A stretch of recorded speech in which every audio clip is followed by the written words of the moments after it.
에베소서 2장 1절에서 10절을 중심으로 사랑을 구하자는 말씀입니다. 여러분은 신앙생활은 무엇이라고 생각하십니까? 이 답은 이렇게 생각해 보시면 쉬울 거예요. 믿고 나서 나는 무엇을 배웠나?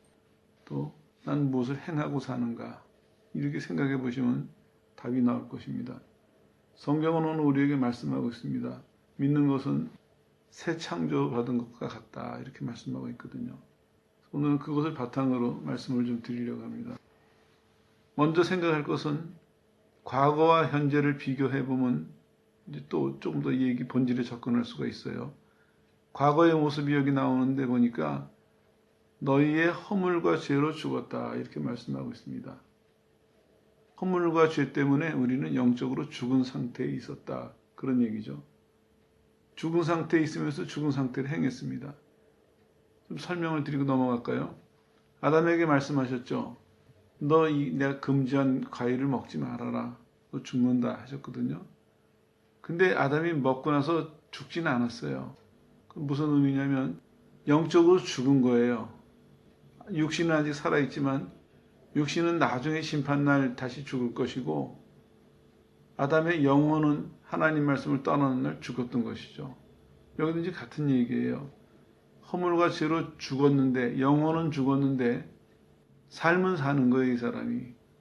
이 사람이 삶이 어떻겠습니까? 2절에 나오는 것처럼 이 세상 풍속을 따르고 공중의 권세 잡은 자를 따라가서 마치 불순종하는 아들들 가운데 역사하는 그 사단의 영향을 입어서 너희가 죄 짓고 살았다 이런 얘기입니다. 그걸 좀 정리해 보면 이런 얘기죠. 불신앙의 상태에서 육체의 욕심을 따라서 본질상 진노의 자녀로 살았다. 하나님의 진노의 범위에서 벗어나지 못하는 그런 삶을 살았다 하는 것입니다. 너무 뻔한 얘기지만 좀 정리를 하고 넘어갈 필요가 있겠어요. 이 구절을 볼 때마다 그런 생각이 들어요. 성경은 이 세상에 안 믿는 사람들과 그들의 삶을 어떻게 설명하냐면은 불순종하게 만드는 사단의 영향 밑에서 사는 사람이 이렇게 얘기하고 있습니다. 우리가 예수를 믿으면서 정신을 차려야 될 이유가 예수를 믿고 나만 천국 간다. 이렇게 끝나서는 안 됩니다. 내가 예수를 믿고 예수님 나라에 가기 전까지 이 세상 사람들이 불순종하게 만드는 사단의 영향을 받아서 하나님이 원하시지 않는 삶을 살아가는 것을 우리가 모른 척해서도 안 되고 따라가서도 안 된다. 이런 면에서 깨어나야 됩니다. 또 깨어날 때 본인의 신앙을 지킬 수 있고 그 사람들에게 전도도 할 수 있고 그 사람들에게 영향을 끼칠 수가 있겠죠. 얘기가 좀 어렵게 모아지긴 했지만 정리해보면 그런 얘기입니다. 세상은 불순종하게 만드는 사단의 영향을 받아서 사람들이 계속해서 불신앙의 상태에서 하나님에게 벌받을 짓만 골라하고 벌받을 일만 하면서 살아가고 있다 이런 얘기죠. 그게 성경이 평가하는 세상의 모습이고 또 과거 우리의 삶이었습니다. 그렇게 살던 사람을 하나님이 이제 현재 어떻게 하셨냐면 신앙을 통해서 구원을 하셨어요. 5절에 보니까 이렇게 나와요. 허물로 죽은 우리 지금 이제 영적으로는 죽어 있는 사람들이었죠. 근데 허물로 죽어 있는 우리를 재미난 단어가 나오는데 그리스도와 함께 살리셨고 또 함께 일으키셨고 그리스도 예수 안에서 함께 하늘에 앉으셨다. 이렇게 말씀하고 있습니다. 엄청난 게 바뀐 거예요. 불순종하는 그 세력 밑에서 살던 사람들이 결국 불순종하면서 살았는데 신앙 때문에 우리를 구원하신 하나님이 예수님과 함께 살리시고 함께 일으키시고 예수님과 함께 하늘에 앉히셨어요.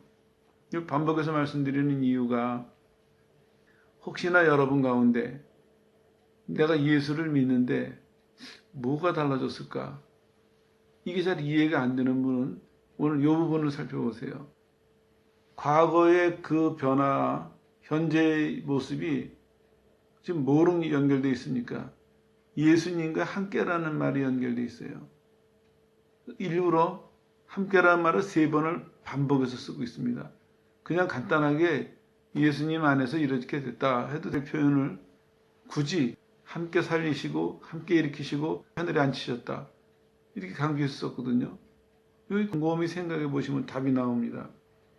신앙 안에서 내가 하나님 나한테 도대체 뭘 주셨을까? 내가 받은 것은 무엇인가?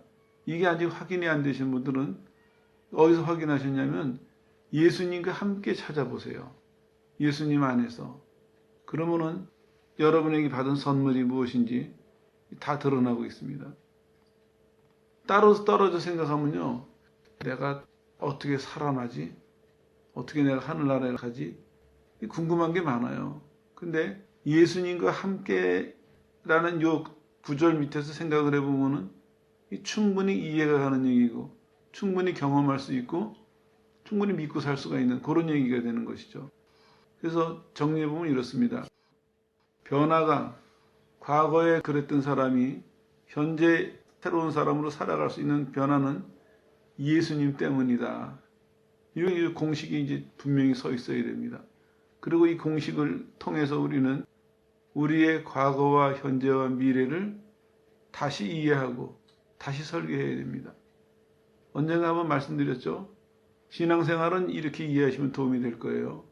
하나님이 우리를 구원하시고 은혜를 주실 때 현재에 역사하세요.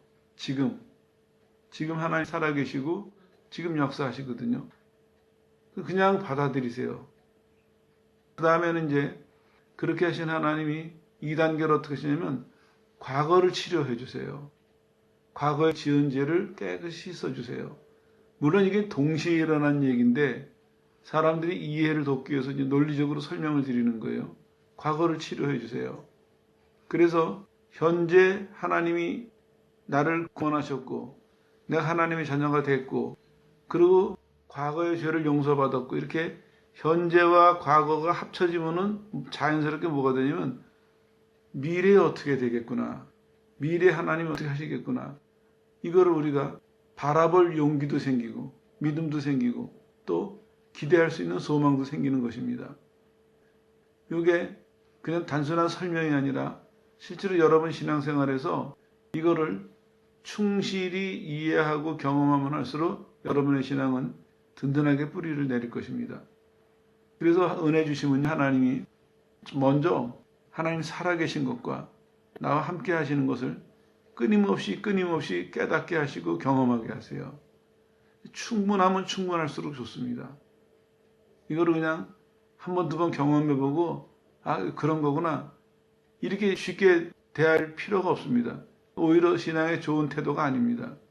하나님의 은혜는 충분히 받아야 됩니다. 하나님의 은혜를 조금씩 주시는 것이 아니라 은혜는 충분히 주시는데 이해하고 받아들이는 우리가 문제거든요. 그러니까 이런 거죠. 신앙생활 하면서도 기도 생활을 꾸준히 하는 사람, 성경을 꾸준히 보는 사람, 그런 사람들이 유리한 이유가 뭐냐면은 그런 사람들은 하나님이 주신 은혜를 본인이 충분히 이해하고 충분히 경험할 때까지 따라가는 거예요. 근데 그렇지 않은 사람들은 어느 날 한 번, 아니면 언제쯤 한 번 이해하고 한 번 경험하고 그걸 가지고 살아가려니까 빈약할 수밖에 없는 것이죠. 은혜는 같은 은혜라도 우리의 태도 여하에 따라서 그 은혜가 계속 솟구치는 샘물과 같을 수도 있고 아니면 언젠가 한번 산속에 들어가서 마셔봤던 시원한 약수물처럼 우리 삶에 있어서 우리 영혼에 대해서 가끔 주시는 생수와 같이 느껴지는 사람도 있고 그 차이는 누가 만들어내냐? 우리 스스로가 만들어내는 것입니다. 그리고 개인적인 설명을 덧붙인다면 이래요.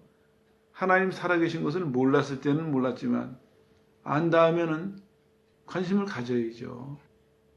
하나님 살아계신 것을 안다면은 그 다음에는 그 하나님이 우리를 다스리고 계시고 그 하나님이 나중에 심판하실 것을 안다는 얘기잖아요.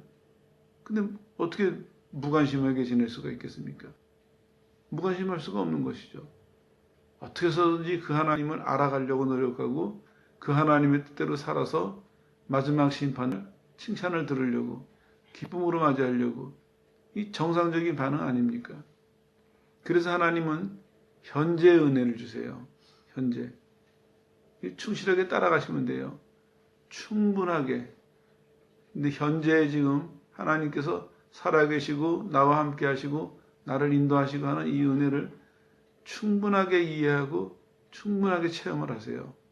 그러다 보면 자연스럽게 하나님께서 이제 과거를 넓혀가세요. 그래서 현재 확실한 믿음을 근거로 과거의 죄를 회개하고 이 현재와 과거가 이제 합쳐져서 하나님 안에서 이게 처리가 됐어요. 그러면 이 믿음과 용기가 미래를 바라볼 수 있도록 미래를 향해서 나갈 수 있도록 그런 힘과 무기가 되는 것이죠. 저는 권하고 싶은 것은 이게 가장 이상적인 방법이라고 생각해요. 하나님도 우리를 대부분 그렇게 역사하고 계십니다. 여기서도 지금 그런 얘기입니다. 함께 일으키셨어요. 죄로 인해서 죽은 자를 살리셨고 함께 일으키셨고 예수님의 부활을 의미한다 이렇게 이해하셔도 되겠어요. 그 다음에 함께 하늘에 앉히셨습니다. 예수님 안에서 보면은 이 얘기가 충분히 이해될 수 있는 얘기고 충분히 경험될 수 있는 얘기입니다. 이거를 이해하고 믿을 때 여기 현재 땅에 살고 있지만 아직까지도 부족한 것이 많은 상태지만 내가 하나님 나라에 가서 하나님 옆에 앉을 수 있다는 소망도 확실해지고 또 거기에 맞는 내 생활도 확실해지고 이렇게 바뀌어 나가는 거거든요. 그래서 그렇게 변화의 근거를 그렇게 말씀하고 있습니다. 이게 우리가 받은 신앙이고 구원입니다. 자, 이걸 주셨기 때문에 우리한테 이렇게 권하고 있습니다. 생활에 대해서는 선한 일을 해라. 이렇게 권하고 있습니다.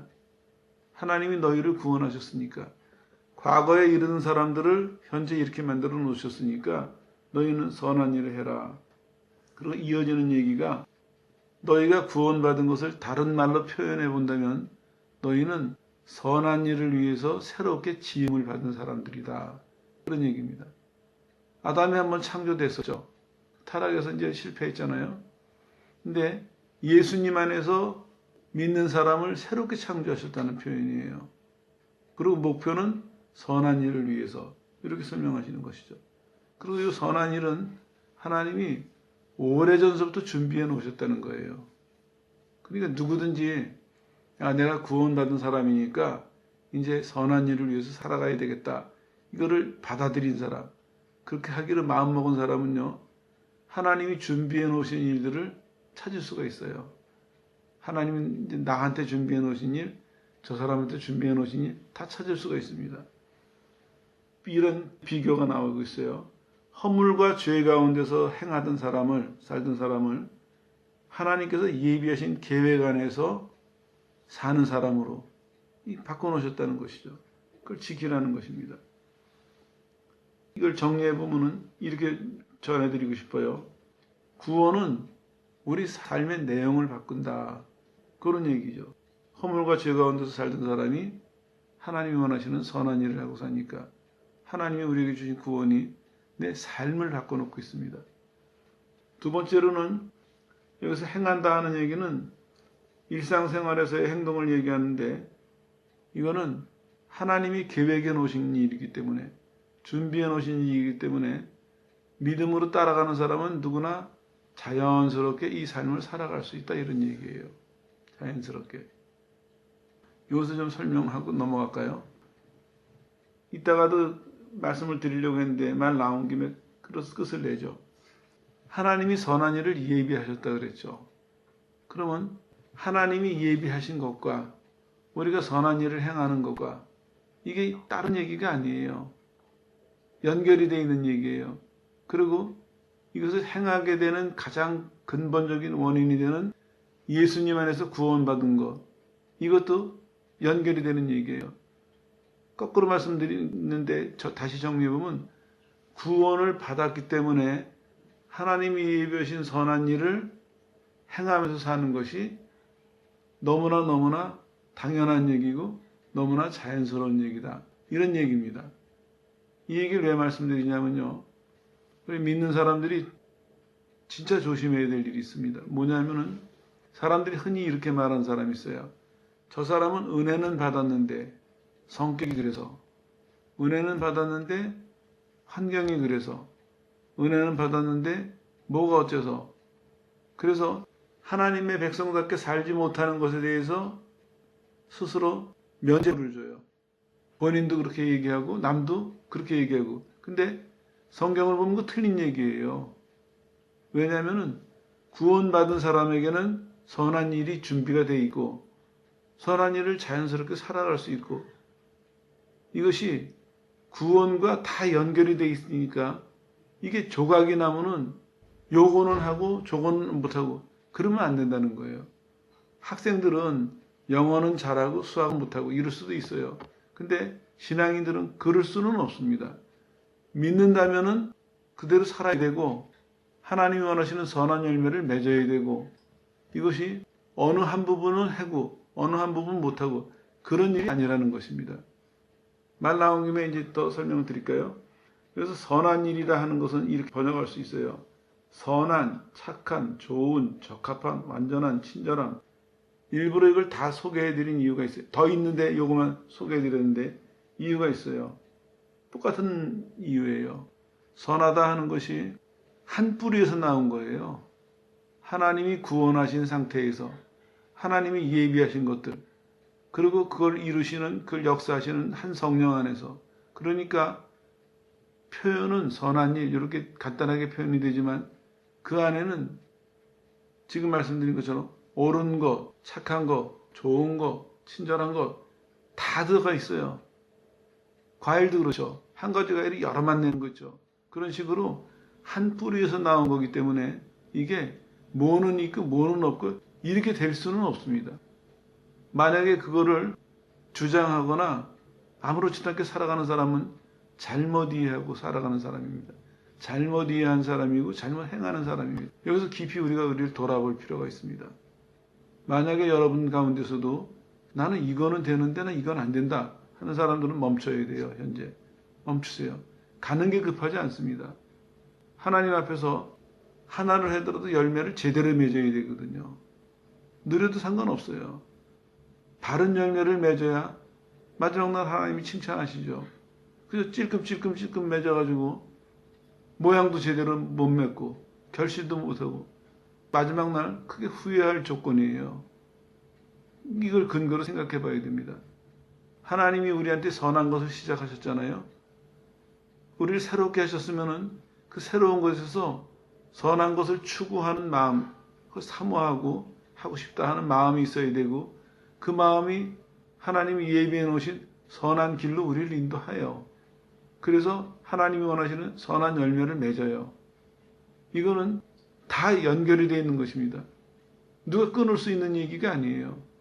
그 사람의 성격이 끊을 수 있는 얘기도 아니고 그 사람의 살아온 습관이 끊을 수 있는 얘기도 아니고 그 사람이 현재 처한 조건이나 상황이 끊을 수 있는 얘기도 아니고 하나님이 계획하시고 이루시는 일인데 누가 그걸 막겠습니까? 누가 그걸 막아요? 이게 심각한 문제예요. 근데 우리는 이걸 너무나 자연스럽게 안 되는 걸 그냥 아무 의심 없이 이걸 받아들여요. 멈춰서야 됩니다. 멈춰서고 정말 자신에 대해서 철저한 돌이킴이 있어야 됩니다. 하나님이 자동적으로 이렇게 되도록 만들어 놓으신 방법인데 나는 이 방법을 제대로 따라가지 못하고 있구나. 나는 이런 대로 열매를 못 맺고 있구나. 그는 내가 심각한 문제가 있다는 얘기거든요. 모르거나 불순종하거나 내가 심각한 결함이 있기 전에는 안 될 리가 없습니다. 하나님이 선한 마음을 주시고 선한 길을 예비하셨고 갈 수 있는 힘을 주시고 선한 열매를 맺게 하시고 이거는 자동 시스템이에요. 하나님이 계획하시고 하나님이 운영하시는 자동적인 일이라는 것이죠. 제발 부탁드리는데 살펴보세요, 자신을. 그리고 이거를 끊어진 게 있다면 어디서 끊어졌는지 찾아서 연결해야 됩니다. 안타까운 것이 믿는 사람은요, 믿음이 요만하면은 고만한 삶과 열매가 나와야 되거든요. 성경적으로 그게 정상 아닙니까? 근데 우리는 오늘날 교회를 보면요, 안 그러는 것이 하나도 이상하게 여겨지질 않아요. 그게 안 그러면요, 고민해야 될 문제예요. 나는 왜 안 될까? 난 어디쯤에서 문제가 있을까? 고쳐야 되거든요. 하나님이 자동적으로 되게 만들어 놓으신 일을 난 안 되고 있잖아요. 이게 뭐가 문제가 있는 거죠. 심각한 문제죠. 근데 우리는 본인도 별로 심각하게 생각 안 해요. 이런저런 이유를 대서. 교회도 심각하게 생각 안 해요. 좀 말 나온 게 비판하고 넘어가죠. 세상에 하나님이 은혜를 주셨는데 그 하나님의 은혜 앞에 하나님 난 성격이 그래가지고요. 이게 말이 되는 태도입니까? 근데 우리 그렇게 용감하게 살아가고 있거든요. 하나님 은혜를 주셨지만 그 십자가에서 나를 대신 죽으신 그 은혜가 너무너무 감사하지만 내 성격은요. 이거는 논리적으로도 이게 안 맞는 얘기거든요. 근데 우리는 이 안 맞는 얘기를 그냥 스스럼없이 실천하고 살아가요. 이게 갱신되어야 될 부분입니다. 옛날의 교인들은 그러지 않았습니다. 그 사람들이 우리보다 훌륭해서가 아니에요. 성경대로 살았기 때문입니다. 하나님이 이런 식으로 만들어 놓으셨기 때문에 그런 마음을 주시고 그렇게 살 수 있는 길을 주시고 그런 결과를 주시고 만들어 놓으셨기 때문에 그게 된다는 것이죠. 그렇기 때문에 이렇게 얘기했습니다. 일상생활이 달라져야 된다. 구원받은 사람답게 살아가야 된다. 일상생활이. 그리고 이어지는 두 가지 교훈이 있습니다. 뭐냐면 그 대신에 자랑하지는 말아라. 너가 구원받기 전과 구원받은 이후의 삶이 분명히 달라지고 그 결과들이 훨씬 나아질 텐데 너한테서부터 시작된 게 아니니까 네 힘으로 네 공로로 된 것이 아니니까 자랑하지는 말아라. 오히려 너한테 이렇게 새 삶을 주신 하나님께 감사하고 하나님께 영광을 돌려라. 자랑하지 말라고 얘기하고 있습니다. 그리고 이렇게 또 교훈하고 있어요. 이렇게 이제 살게 하시는 이유가 하나님의 은혜가 얼마나 큰지 너 뒤에 태어나는 사람들, 너 뒤에 믿는 사람들에게 두고 전해라. 이런 얘기입니다. 예를 들어볼까요? 아브라함이 하나님의 명령을 들었을 때 떠났어요. 그때가 언제입니까? 몇천 년 전 얘기예요. 그냥 쉽게 계산해서 몇천 년이에요. 근데 지금 어떻습니까? 그 얘기를 지금도 해요, 사람들이. 믿음 얘기하면은. 아브라함이 하나님의 명령을 듣고 갈 바를 알지 못하고 떠났다.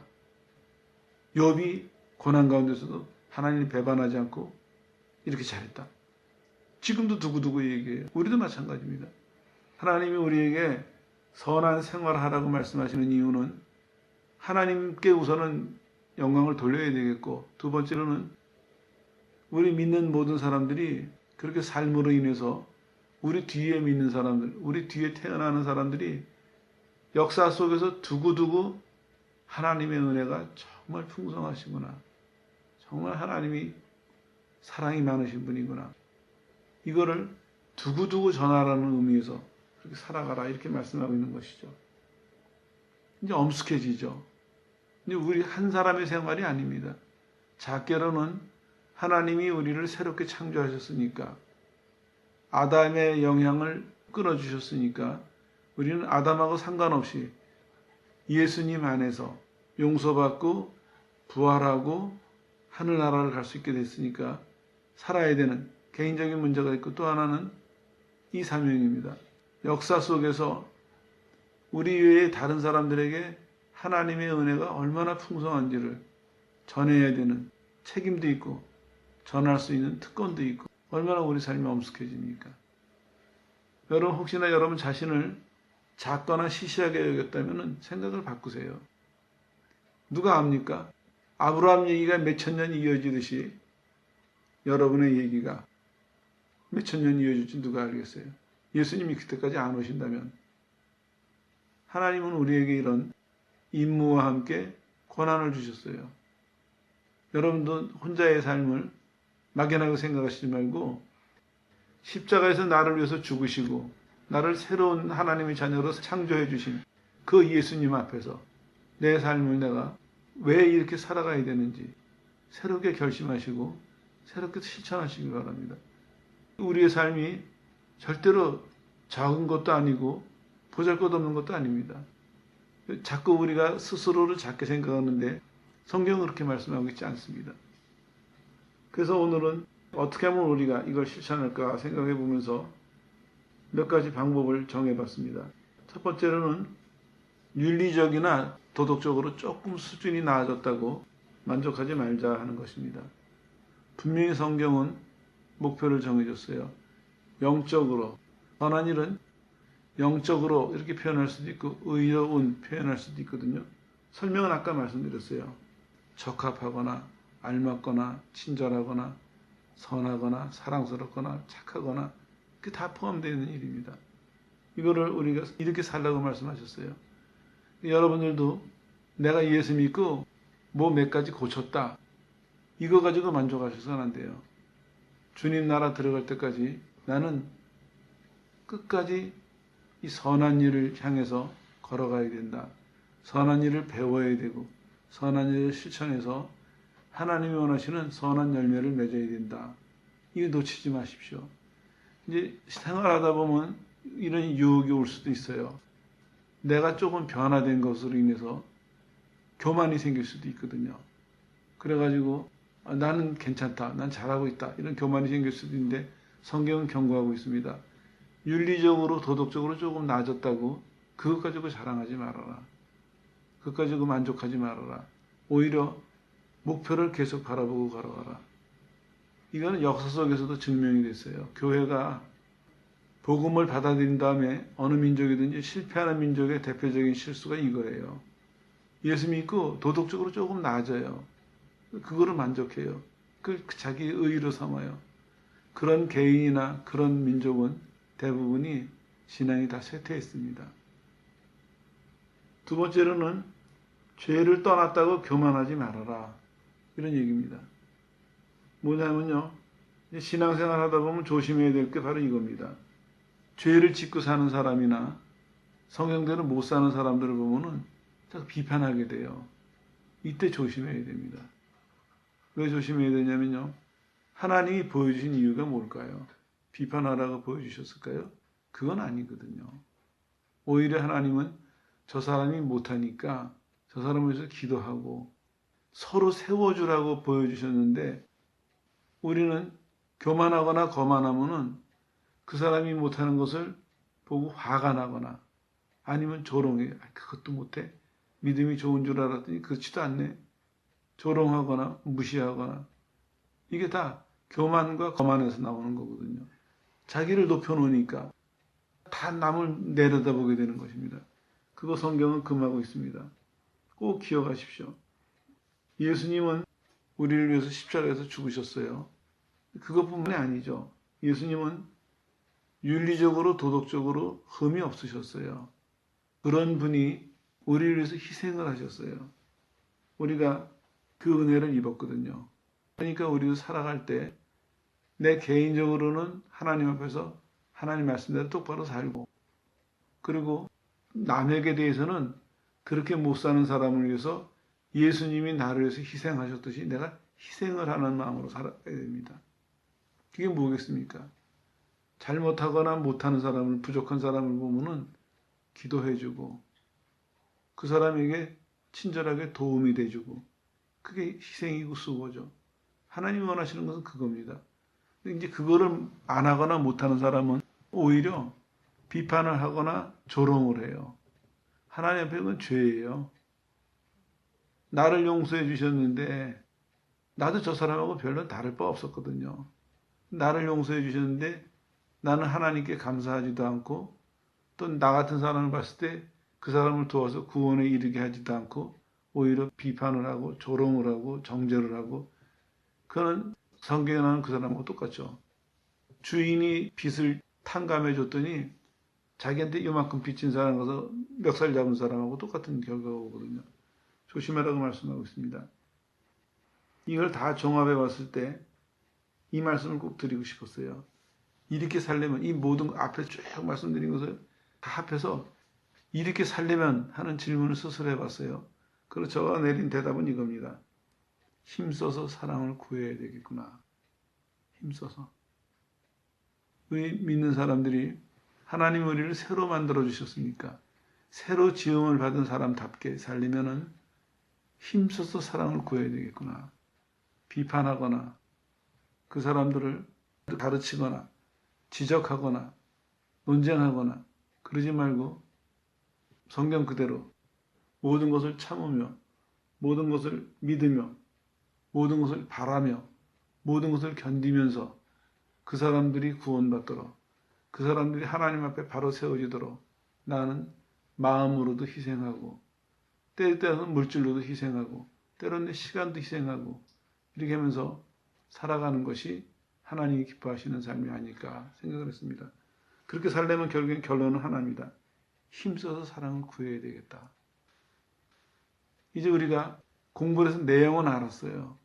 이제 한 가지 문제가 남아 있습니다. 이거를 어떻게 하나님 보시는 합격이 될 만큼 행할 수 있을까? 방법이 성경에 나와 있어요. 예수님 하신 것처럼 사랑으로 하면 됩니다. 그래서 우리가 해야 될 일은 힘써서 구해야 됩니다. 힘써서. 그 사랑이 내게는 없어요. 그렇기 때문에 없는 사람답게 힘써서 구하세요. 늘 여러분 마음속에 죄인을 대신해서 희생하신 그 주님의 사랑이 늘 여러분 마음을 채우고 어떤 사람을 만나더라도 그 사랑으로 그 사람을 대할 수 있도록 여러분 마음속에 그 사랑이 늘 넘쳐나도록 힘써서 구하시길 바랍니다. 그리고 그 사랑을 따라서 여러분 모두가 하나님이 기뻐하시는 선한 일에 능숙한 신자들이 되시기를 주 예수 이름으로 축원합니다.